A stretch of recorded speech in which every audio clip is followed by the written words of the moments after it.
बोल जयकारा बोल मेरे श्री गुरु महाराज की जय। श्री श्री 108 श्री चतुर्थ पातशाही जी का जीवन। आज से हम उनके प्रवचनों को पढ़कर उनका अर्थ भी समझने की कोशिश करेंगे ताकि हम अपने जीवन में उसको ढाल सकें। तो प्रवचन 2। एक नन्ही सी चिड़िया के घोंसले को यदि देखा जाए तो बुद्धि चकित रह जाती है, अर्थात मानव बुद्धि भी वैसे घोंसले का निर्माण कर सकने में असमर्थ है। इससे स्पष्ट है कि शरीर पालन तथा इंद्रिय तृप्त के लिए पशु पक्षियों के पास भी बुद्धि की कमी नहीं है। शरीर पालन तथा कुटुंब पोषण में चिड़िया भी किसी से पीछे नहीं। बुद्धि तो चिड़ियों में भी है, किंतु वह मात्र उदर पूर्ति तथा बाल बच्चों के पोषण में ही सीमित है। इससे अधिक कुछ करना उसकी बुद्धि के बस की बात नहीं। यदि मानव भी अपने विचारों और बुद्धि को केवल धन कमाने, शारीरिक मान प्रतिष्ठा प्राप्त करने तथा सुख भोग में व्यस्त रहने के लिए काम में खर्च करता है, तब तो साधारण जीव अर्थात पशु पक्षी की तरह जीवन जी रहा है। यदि यही विचार है तो मानव जीवन के ध्येय की पूर्ति तो ना हुई। अन्य योनियों की अपेक्षा मानव की विशेषता तब है जबकि वह भजन भक्ति के मन लगावे, ना कि आठों याम वासना में लिप्त रहे।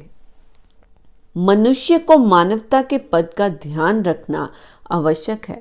जिस प्रकार चंदन की लकड़ी में यदि सुगंधी नहीं तो उसे चंदन कौन कहेगा। सुगंधी रहते है तो साधारण लकड़ी के समान ईंधन का ही काम करेगा। इस प्रकार मनुष्य यदि भजन भक्ति का कर्तव्य पालन करने में गाफिल है तो उसमें मानवता की सुगंधी नहीं, मानवता की सुगंधी के ना होने से वह अन्य जीवों की जंतुओं की तरह अपनी तुलना करता है। मानव जन्म की विशेषता यही है कि मालिक के नाम सुमिरन में चित्त लगाएं, क्योंकि वास्तविक सुख तो एकमात्र नाम की कमाई है। भजन भक्ति एवं सद्गुरु के ध्यान में निहित है। सत्पुरुष फरमाते हैं कि मनुष्य जन्म रूपी जो दुर्लभ अवसर तथा उत्तम संयोग प्राप्त हुआ है वह बार बार नहीं मिलता।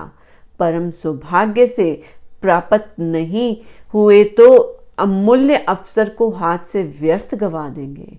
इससे पूर्व भी माया ने जीव को धोखा देकर इसे 84 का चक्कर कटवाया। श्री गुरु महाराज जी समझाते हैं कि इंसान और पशुओं में कुछ तो अंतर है।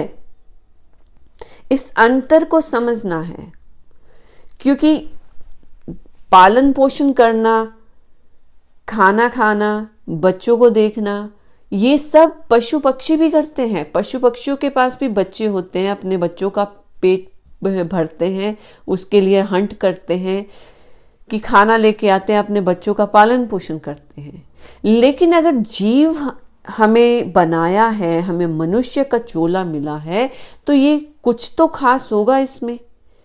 तो वही मनुष्य जन्म की विशेषता को श्री गुरु महाराज जी समझाते हैं कि मनुष्य जन्म मिला है कि इस 84 के चक्र से आवागमन से हमें छुटकारा मिल सके। अब पॉइंट ये आता है कि छुटकारा कैसे मिलेगा।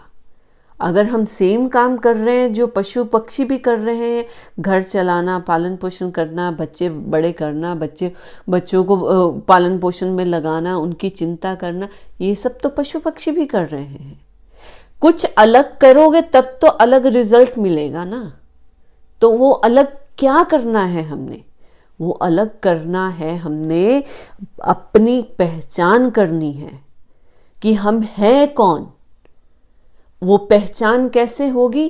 किसी संतों की जब शरण में जाते हैं, वो हमें मनुष्य की कदर करना सिखाते हैं कि हम अपने मनुष्य जन्म की कदर करें, और इस कदर करते हुए जीवन व्यतीत करेंगे तो भजन अभ्यास, साधु सेवा, संतों की सेवा, सबका भला करना, ये सब कर्म करेंगे।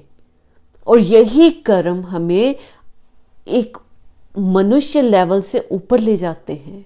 जब मनुष्य लेवल से हम ऊपर चले जाते हैं, आम इंसान से ऊपर चले जाते हैं, तो हम देव कहलाते हैं। तो देव कहलाएंगे। तो जैसे श्री गुरु महाराज जी ने अपने प्रवचनों में फरमाया कि चंदन की लकड़ी में सुगंध होती है, एक खुशबू होती है, आम लकड़ी में नहीं होती। अगर चंदन की लकड़ी में खुशबू नहीं होगी तो वो आम लकड़ी की तरह यूज होगी। चंदन की लकड़ी कितनी एक्सपेंसिव होती है, महंगी होती है, कि उसको हम भगवान को तिलक लगाने के लिए चंदन बनाते हैं, यूज करते हैं, खुद चंदन लगाते हैं, कि कितनी वैल्यू होती है। इसी तरह मनुष्य जन्म को भी अपनी एक सुगंध इकट्ठी करनी होगी, अपनी सुगंध की पहचान करनी होगी, अपनी सुगंध को बनाना होगा। जब तक हम अपनी सुगंध अपने अंदर नहीं महसूस कर सकते, तब तक हम अपने मनुष्य जन्म का लाभ नहीं दे सकते। और ये सुगंध हमारे अंदर आएगी कैसे? श्री गुरु महाराज जी ने वो भी अपने प्रवचनों में समझाया है। मनुष्य में सुगंध आएगी जब उसका अंतर मन शांत होगा, सबके प्रति प्रेम भाव होगा, तभी हमारे अंदर एक अच्छी वाइब्रेशन क्रिएट होती है।